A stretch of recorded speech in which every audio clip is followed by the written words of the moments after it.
When a hydraulic pump becomes noisy and heats up quickly, it is usually caused by improper installation or incorrect operation. Here are several common installation problems and the possible consequences. 1. The coupling fits too tightly with the pump shaft or force is used during installation.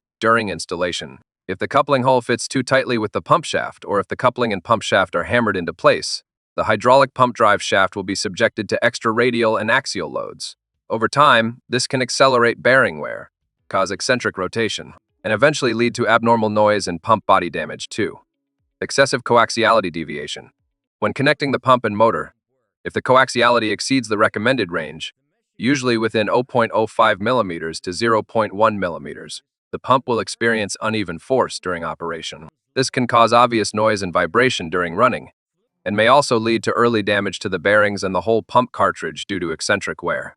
3. Improper piping creates unreasonable external stress.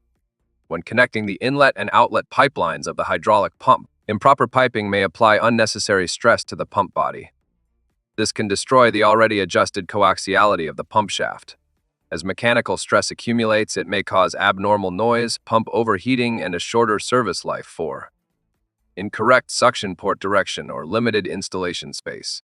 If the pump installation position or port direction is not suitable, the suction port space may become too narrow, causing poor oil suction.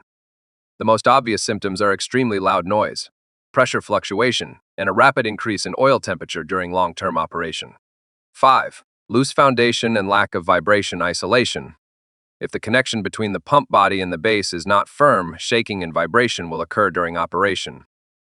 In addition, if flexible hoses are not used at the pipeline connections to isolate vibration transmission, or if the oil level in the tank is too low, resonance may easily occur in the system, making the noise even louder.